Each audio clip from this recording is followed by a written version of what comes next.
Je voudrais savoir, Oui. à quel moment on sait avec exactitude que ce songe ou ce rêve vient de Dieu?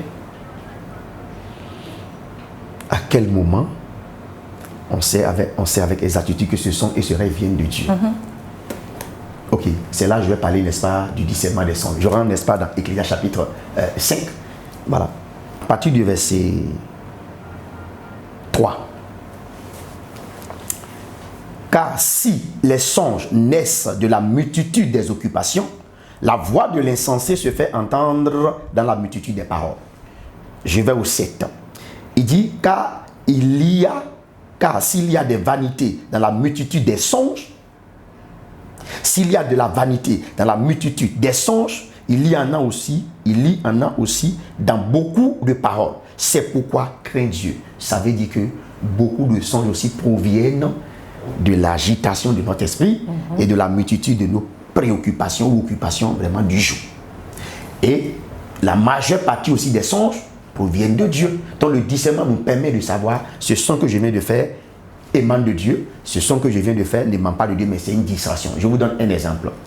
Comment se fait Jérémie chapitre 29, à partir du verset 11, Dieu dit, je n'ai aucun projet de malheur pour vous, mais j'ai pour vous des projets de paix, de joie et de bonheur, afin de vous donner un avenir et de l'espérance. Dieu a quel intérêt à effrayer son enfant avec des visions vraiment effrayantes dans un sommeil profond? Non, mais Dieu est en train de lui donner un avertissement.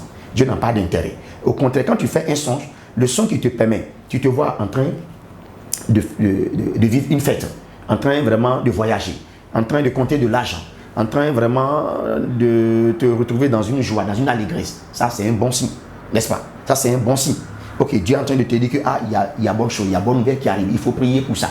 Mais quand tu te vois poursuivi par un serpent, poursuivi par un chien, poursuivi par, comment dirais-je, un cochon, un bœuf, l'ensemble de tout cela représente un avertissement. Maintenant, est-ce que le diable aura intérêt à dénoncer son propre plan dans un rêve? Je ne pense pas. Jamais. Il ne va pas dénoncer son plan dans un rêve. Donc la plupart du temps, les songes viennent de Dieu et c'est Dieu qui nous parle. Mais le discernement nous permet de savoir que ce songe-là, ça c'est une distraction, c'est l'agitation de notre esprit. Et puis bon, peut-être que dans la journée, on a eu assez de soucis, on a fait ci, on a fait ça. Et puis bon, voilà, dans la nuit, on dort. Et puis ces scénarios nous reviennent vraiment en chaud. Donc là, le discernement nous permet de savoir que... Ok, il y a souvent on entend les pasteurs, excusez-moi, les pasteurs disent « Dieu m'a dit, Dieu m'a dit, Dieu m'a dit ». Comment reconnaître les vendeurs d'illusions? Ok. Nous allons nous référer aux 9 dons du Saint-Esprit dans 1 Corinthiens 12, que je ne devais pas lire. Mais nous avons le don de la prophétie, le don de la sagesse, le don de la foi, le don de la parole de connaissance et même le don des songes. Et nous avons le don des miracles. Vous comprenez un peu? Et c'est le Saint-Esprit qui opère. Vous comprenez un peu? Il y a tellement de vendeurs d'illusions étalés sur la plateforme chrétienne dans le monde entier, je dis bien dans le monde entier, que Dieu veut parler toujours. Dieu n'est pas bavard. Dieu parle, mais Dieu n'est pas bavard. Mais nous avons l'impression que sur la plateforme chrétienne maintenant, les hommes de Dieu veulent bavader. Ils veulent créer. Ce qui n'est pas de Dieu, on dit que c'est de Dieu. J'ai fait un rêve. Bon, comment la plupart de nos mariages aujourd'hui se font dans les songes. Non, j'ai rêvé que, voilà, j'étais là à l'église, il y a une de mes filles qui est arrivée, elle dit, bon, pasteur, je dormais hier, j'ai vu que le frère et moi, là, on était devant le maire, et puis j'ai porté robe, il a porté costume. J'ai dit, le diable est en train de te distraire, mon Dieu, que j'essaie de te parler, pas, n'est-ce pas, de cette manière. Ok? Il dit, va prier. La semaine qui a suivi, on a vu que c'était, n'est-ce pas, de la distraction. Vous voyez, Dieu ne peut pas parler de cette manière. Non, il y a beaucoup de vendeurs d'illusions qui n'ont pas le discernement et qui veulent vraiment se remplir les poches et qui passent à jouer avec la conscience, la faiblesse, n'est-ce pas, morale, n'est-ce pas, des fidèles. Et puis, on crée des révélations, on crée des actions prophétiques. Dieu m'a dit de te dire, donne-moi tant. Dieu m'a dit de te dire, fais ci. Dieu a dit que non, j'ai fait un rêve hier. Des fois, il n'a pas fait de rêve, mais il te dit qu'il a fait un rêve. Et dans le rêve, il va essayer de fabriquer le scénario. Quand tu écoutes là, ton âme même est touchée et tu vas répondre vraiment à son besoin. Il va créer un sacerdoce bizarre pour te dépouiller. Donc, les vendeurs, disons, sont beaucoup. Vous voyez, aujourd'hui, vous allez voir que la plupart de beaucoup de chaînes chrétiennes aujourd'hui basent leur ministère sur des révélations. Tu es là, me dit le Saint-Esprit. J'ai vu que hier tu as mangé telle nourriture, le billet de banque qui est dans ta poche à tel numéro, oui, ton père s'appelle tant, ta mère s'appelle tant. Ok, c'est pas ça, on est en train de chercher, on cherche la solution, n'est-ce pas, du fidèle. La révélation que tu es en train de donner là, même le marabout, le charlatan peut donner autant et plus que toi-même. Et on a l'impression que, par finir, ces idées-là sont dépouillées et on cherche du sensationnel. Et cette télévision attire le monde au programme. Et ces révélations. Or, quand tu rencontres ces hommes de Dieu là dans leur bureau, il est incapable de te donner une révélation alors que tout ce qu'il est en train de montrer à la télévision est prémédité. Nous savons de quoi nous parlons. Et ces hommes de Dieu, pour qu'ils te reçoivent, il faut payer 10 000 avant d'entrer.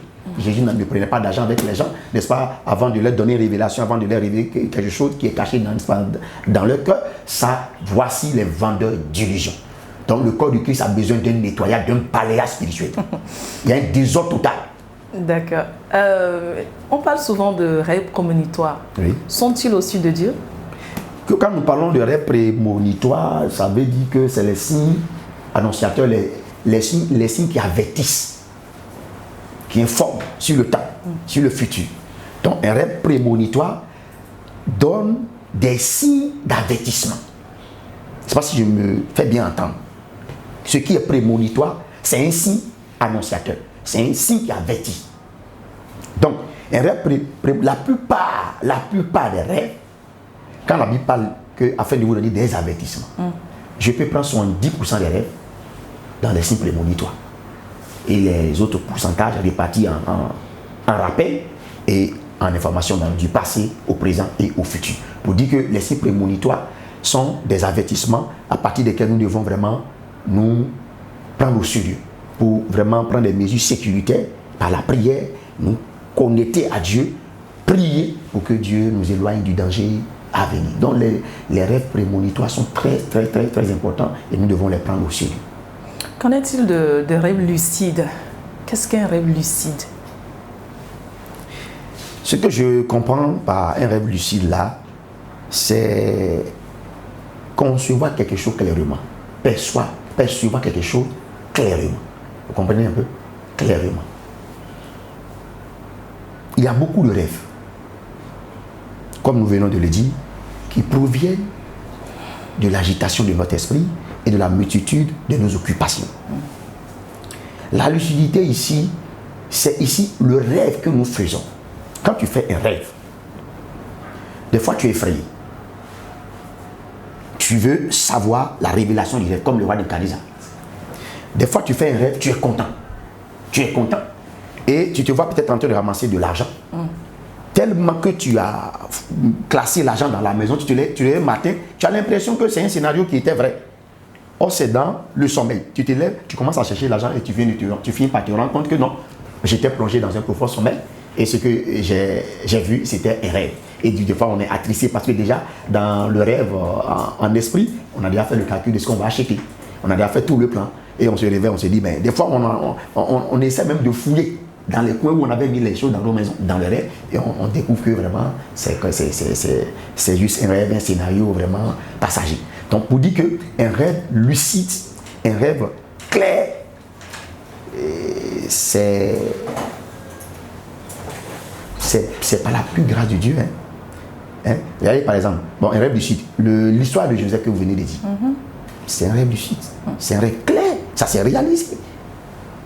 Cela lui a coûté des temps de souffrance, mais cela a fini, n'est-ce pas, par le porter vraiment au sommet, n'est-ce pas, de la gouvernance, n'est-ce pas, de l'Égypte. Vous voyez un peu?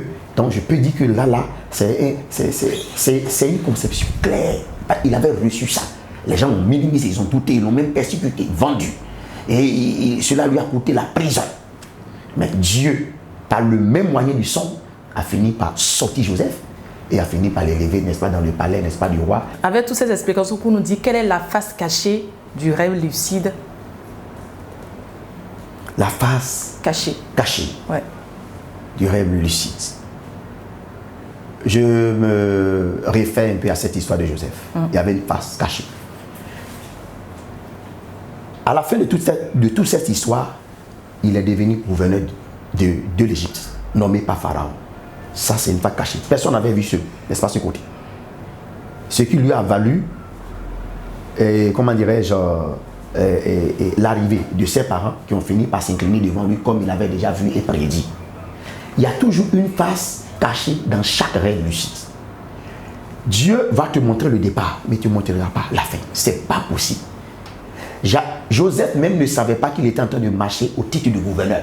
Ça, c'est une face cachée. Comprenez un peu? C'est une face cachée d'un rêve lucide. Si on lui disait qu'avec tout ça, toi tu es en prison, et la femme de Potiphar t'a accusé, et puis maintenant, voilà, nanani, nanana, tout ce qu'il a vécu, si on lui disait que le titre de gouverneur t'attend, il va dire non. Mais Dieu détient la face cachée de tout rêve lucide. C'est Dieu qui est le maître des temps et des circonstances, de toute situation et de tout rêve. Ok, pasteur, vous voulez prier pour certaines personnes qui sont un peu, qui ont l'habitude de rêver mais qui ne comprennent pas.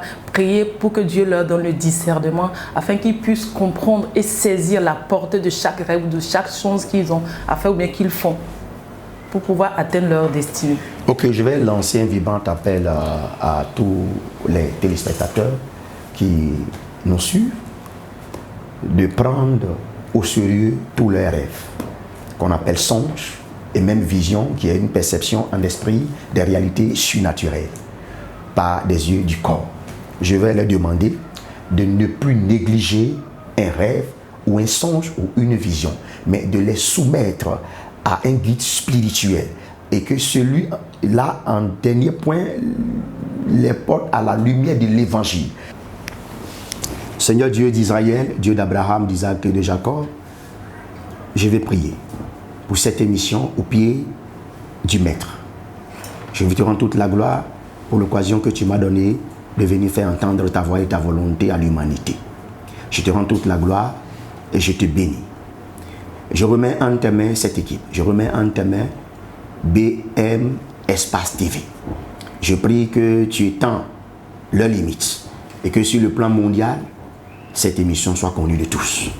Et que les exhortations qui ont été données sur les songes, rêves et visions soient une leçon, une instruction, vraiment qui va travailler dans les cœurs, qui va amener vraiment tes enfants à prendre garde de tous les songes que tu les donnes, afin que leur âme soit détournée vraiment, Seigneur, du mal. Je prie que tout rêve et songe et vision fait qui comporte vraiment des dangers, des situations effrayantes, qui va vraiment, Seigneur, détruire la vie de tes enfants. Comme tu l'as dit dans Ésaïe 54, toute arme forgée contre toi sera sans effet et toute langue liée contre toi sera condamnée. Je prie maintenant que tout mauvais rêve, tout mauvais songe, mauvaise vision, qui par habitude, a l'habitude vraiment, Seigneur, de nous envahir dans nos profonds sommeils, soit dégagé de nos vies au nom puissant de Jésus Nazareth. Et je prie encore que, Seigneur, tu nous donnes vraiment des bons rêves, des avertissements, et tu nous amènes à les prendre au sérieux et à prier avec pour vivre le bonheur du songe et que le malheur s'écarte de notre vie pour la gloire de ton nom. Réveille-nous de nos sommeils, Seigneur, Dieu le Père Tout-Puissant, car quand je vois l'histoire de Joseph, tu parlais, mais personne ne voulait comprendre. Personne n'avait le discernement, mais ce sont là connus vraiment à titre de gouverneur. Père, que tous les songes et les rêves que nous faisons nous permettent vraiment de vivre notre destinée glorieuse et prophétique selon ton plan que tu as pour nous dans Jérémie chapitre 29, verset 11. Et même Jérémie chapitre 1, verset 4. Que ton nom soit glorifié pour la vie de chacun de nous au nom de Jésus. Amen. Amen. Si pour les primitifs, le songe ou le sommeil apparaissait comme un mystère et les rêves comme un phénomène inexplicable, il avait pourtant pour eux une explication spéciale. Alors ceux qui avaient l'habitude de rêver, on les prenait pour des intermédiaires de Dieu et l'on cherchait à représenter cet événement par des moyens artificiels comme le jeûne ou la prise de drogue. Mais par la suite, ils ont commencé par prendre ce phénomène comme des faits, comme des avertissements de Dieu au lieu des faits réels. Heureusement qu'aujourd'hui, nous sommes au temps de la grâce et Dieu ne veut pas nous parler que par les rêves ou par les songes, il veut nous parler à travers sa parole. Cette merveilleuse parole qu'il a mis en nous et que par son esprit, il nous permet de discerner ce à quoi il nous a appelés. Dieu a mis en nous des potentialités pour nous permettre d'éviter le danger. Alors frères et sœurs, ne vous concentrez pas trop sur vos rêves. Méditez la parole de Dieu, cherchez à comprendre quelle est la valeur de Dieu, qu'est-ce que Dieu veut pour nous.